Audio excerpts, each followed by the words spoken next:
Hello Taurus, and welcome to your weekly reading here on the Astroflower, the 22nd to the 28th of May. You've all come out your birthday season now, so it should be getting on and getting moving. Things should be really picking up for you. There's already cards that want to fly out. The Hierophant.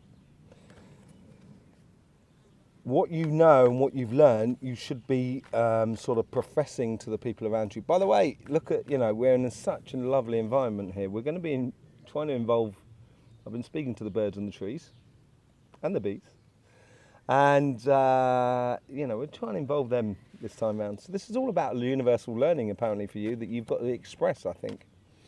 And it's through action rather than word, as it were. Okay, so your overall energy for this week is the Empress. Had the Hierophant there earlier on. Now you had the Empress. So the Empress is it's filtering that sort of chaotic world that could, around us. And the world is chaotic, even when it's really calm. There's lots of things going on. So we see a lot of things, we hear a lot of things, we feel a lot of things.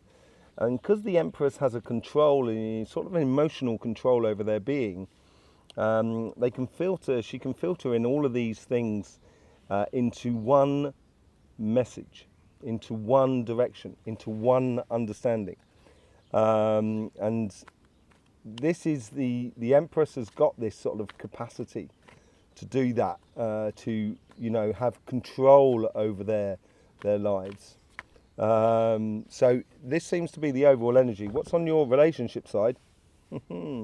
Two of Cups, very nice. So your karmic message here is actually, for some of you, it could be meeting that person or reconnecting with that person if you're already with someone, finding a deeper level with them, or a higher level, whichever way you're looking at it. This karmic message here is really, it's asking you, I think, to seek it out. Seek out that connection with the people that are around you, or one-to-one relationships more than anything else. There is another aspect here. It's minor, but it's certainly for some people, and it could well be combined into the message as well.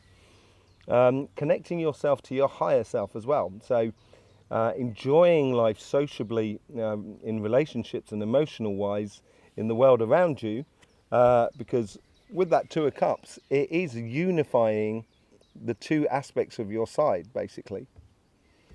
And with that sort of caducis, as they say in French, I don't know what it's, Tot's staff, as it were. It's the Kundalini. It's your energy that's rising out of your root, and your root should be based upon your joy, basically. And the root has been the most important chakra, as I've been saying in a lot of those readings. The 17th and 19th. Now, it has been a very hectic last sort of 2 or 3 days for me, and I could have been triggered loads and really upset with the world, but I chose not to. I can choose to get upset, that's fine, but I chose not to. So I spent literally the last 5 days, I feel like I've spent in traffic jams. So that's why this is taking a bit of time to come out, this reading. But anyway, how was it for you? Hope it was good. So yeah, it's unifying that sort of side. How's the universe sort of like influencing you? Well, we got the Chariot card here. So it's unifying again both sides, the yin and yang factor, which you can see on these two sphinxes that is before. It's almost magical as well on this card here, the Chariot. It's the speed of manifestation that's happening in your life in regards to relationships. And it could well be meeting that one person. And the universe is really sort of saying, let's move on, let's move on, let's move on. Let's go forward. That was the thing, the card that just fell, I will tell you, was the Nine of Swords. But it didn't feel like it was coming out at the right time. It almost felt as if it was, it sort of hit my foot in a way that sort of said to me, that's the past, walk on, move on. Don't bring it out. But anyway, I thought I'd just say that's part of your past within your relationships. Let's see what's going on and how your guides are trying to influence your message. This is the Four of Wands. So the Four of Wands is about unifying again. Unifying two of Wands. So the Two of Wands is all about planning your future, exploring the world. And this is about unifying two sides. So this could well be a marriage card as well. unifying between two people. It doesn't necessarily have to be marriage as such. It could also be just a case of meeting someone. It could be someone that you've connected with in the past, but it's about combining two plans, two people, two people, because we're in the relationship side. Two people have two plans, and they seem to dovetail. And this is what you should be looking for in your life at the moment. Trying to dovetail your plans with other people that are around you, that you're connected with. The Hermit. Now, Hermit, very similar to the Hierophant, but this is much more of a spiritual card more than anything else. The Hierophant is much more of a physical card, learning how to the processes of getting physically what we so desire in life. The Hierophant, the Hermit, has gone around the mountain, knows all his shadow side, looks at his spirit in and out. And because this is your future, and he's gathered in his lantern the star, which is basically his heart's desire. Excuse me, his heart's desire, and his goals and aspirations, basically, in regards to his spirit. And he's using it as his guide going forward. Now, this is the guides, your guides, that are actually expressing this in front of you. So they're really sort of encouraging you to follow your dreams and aspirations. Let's see what's going on the material side of life. Now, there you get the Ten of Swords. This is your karmic message here. The Ten of Swords obviously could be about, say, like a job that you kind of thought, I could have done so much better in, or a business sort of saying I could have done so much better in that, or a goal or a personal physical project that you might come to terms with and sort of says it no longer fits in my life. You may love it. You may love doing it. It just may mean that you need a different type of a relationship with that activity, or with that job, or with that business. Or if you're letting go of that job and that business, then, just let go of it and move on, because I think there's loads much more for you. And seeing your cards here, it's maybe a case of what I've seen before on you. It's a case of if you really want to progress in life, there's some goals that you need to reevaluate, basically. And yes, it may be hard. The Fool, going off on a brand new adventure. Within a job, business, project. So starting something new. The universe is encouraging that within you to forget the past that was a bit complicated and going to something that's really new. And with this new, and this is why I wanted to come out quite quickly because it ties in with it, you get the Four of Swords. Now, the Four of Swords is a healing card. It's also sort of like a blessing in disguise in a way. And when you take time out and regroup yourself and really get in contact with yourself, that's when you get that healing aspect and that blessing as well. So as you let go of, say, like some sort of job or goal, objection,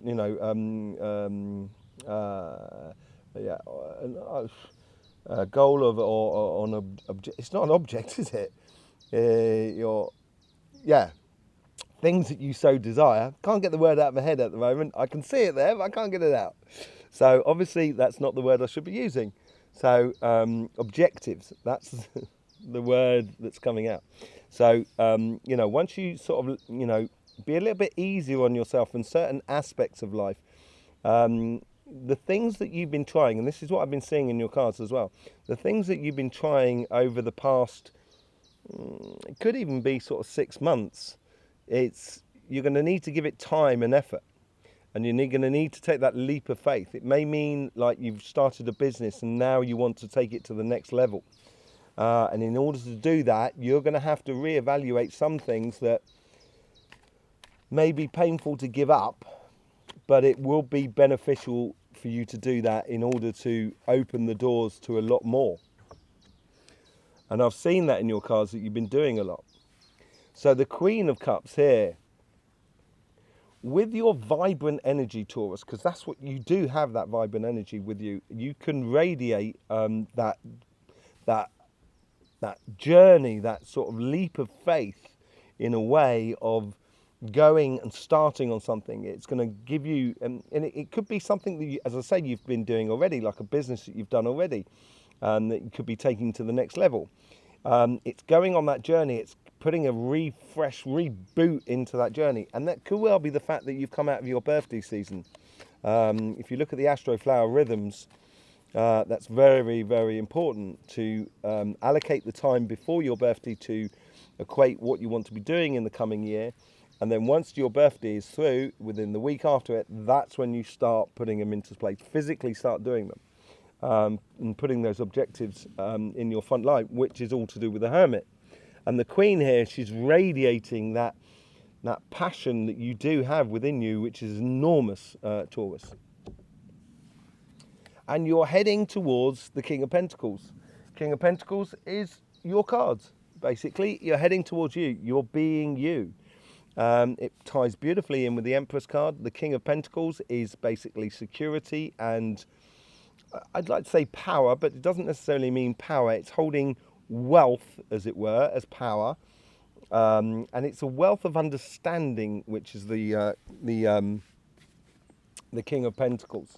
It's a wealth of understanding of how, you've done things in the past, or how you've had to do things in order to get to where you are. Yeah. Obviously, I'm outside, and it's a very precarious situation in regards to tables and stuff like that, but I don't mind. So, let's just do a bit of clarification on the light seers and see what's going on. This is for Taurus. Let's just give these a little bit of a shuffle because we've only just got them out of the pack. Get them fresh off the board.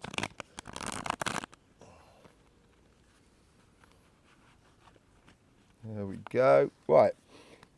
And that King of Pentacles is totally you. It's the Taurus card, and it's backed by two balls on this card on both sides.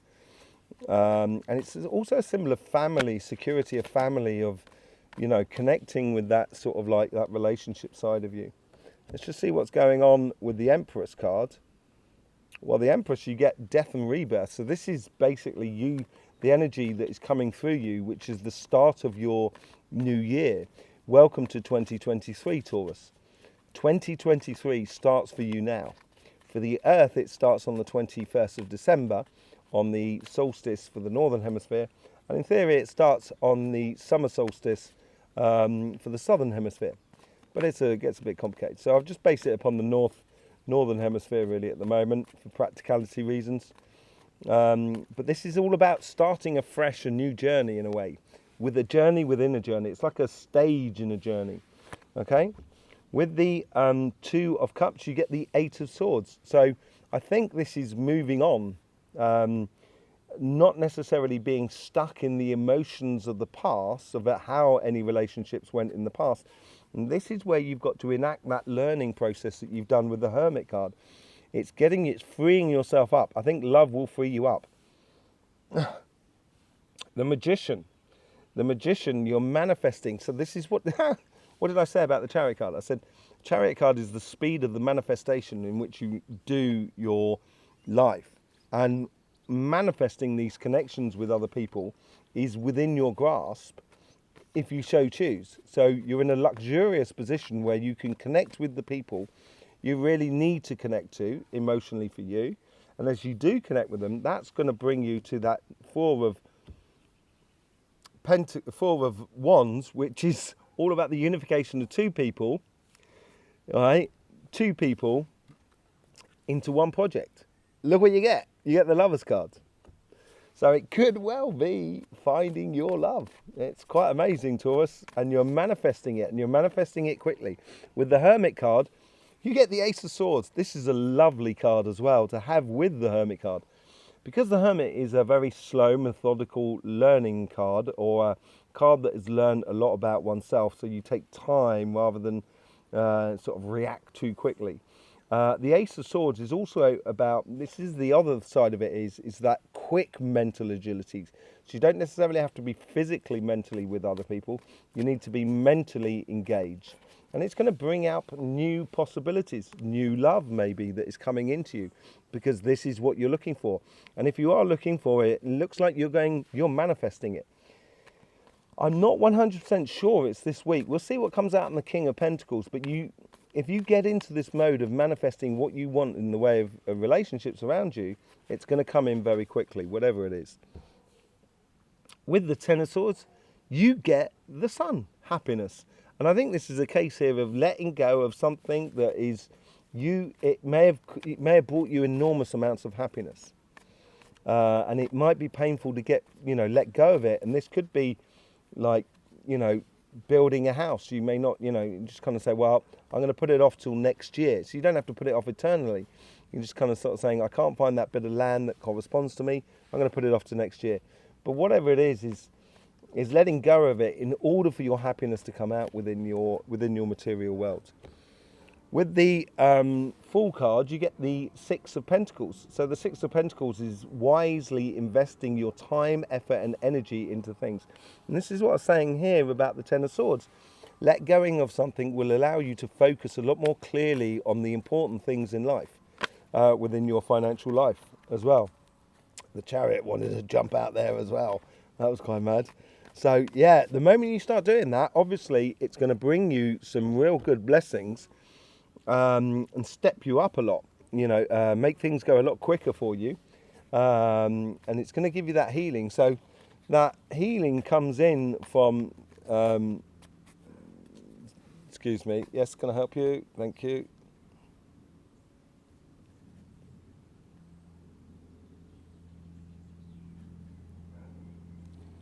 Joan or John, there's someone just come in there at the moment there, sorry about this. Spirit that's just come in. Normally I do this in my healing. I don't tend to do this on YouTube. This is the first time I'm doing it actually. But because I'm in a sort of really nice, beautiful space and stuff like that, it seems to be with John or Joan, something like that, or Joanna. This is if this is for you, it will be very particular. You need to look after yourself, really. Think about yourself. Put yourself first, I think. A little bit. That's what it seems like. Anyway, thank you very much. I'll see you later. Yes, good day to you too. So, I do apologise about that. Devil card. So the Devil card is he's bringing his light to show you the possible paths and giving you the temptations of different directions to be taking. You should be choosing with the one that makes you radiate the best and brings you in security. It's the most evident path for you. And that's what the devil's doing. If you divert off into paths that do not correspond to you, the devil will get you. Devil's a great card. Devil's a great person. It's a Capricorn card as well. It's an earth energy. But he does bring light to the situation. And I think that's what he's doing. With that healing, he brings light and possibilities of things that are around you. With the Queen of Cups, you're going to get justice. I think it's a case of if you've got it clear in your vision of what you want and where you're going, this Justice card and the Queen of Cups is going to help you to radiate in a very just way, in a very righteous way. It's almost going to give you karmic, not retributions, but rewards in a way, or give you karmic justice. Basically, that's what it seems like. I've just got to say, a spider just walked across those two cards, which is quite cool. So I don't know if you know anything about spiders in the Native American world or the Greek world. The spider Arachne, she cast her web across the universe, and that's what made the droplets of water, the stars. So this is, in a way, it's almost like so this interpretation. Thank you very much, the spider. Helps us out here by sort of making you be following that plan, which is set in the stars, basically. Set in the stars. It is and you get the Wheel of Fortune to come out of it on the King of Pentacles on your card. So you are changing your future. And the best thing, and the thing about the Wheel of Fortune, it is a balancing act. Sort of thing, but it is a balancing act between two sides. This is where it's coming in very quickly. I'll just show you. You've got the white and black, the yin and yang factor, which we saw on the Chariot card as well. This is like bringing into harmony your fortuitous side of your life, and that's what the Wheel of Fortune could, because you are to be in tune with everything that is around you. And when you are in tune with everything around you, all of a sudden, that's going to make you incredibly powerful. So there you go, Taurus. Thank you very much for being with us. Thank you very much for your support for this channel. We've got loads of other readings as well coming out. I've got the monthly readings coming out next month, next week, during this week here. So I'll see you over for that. In the meantime, don't forget, life should be fun. So please do enjoy.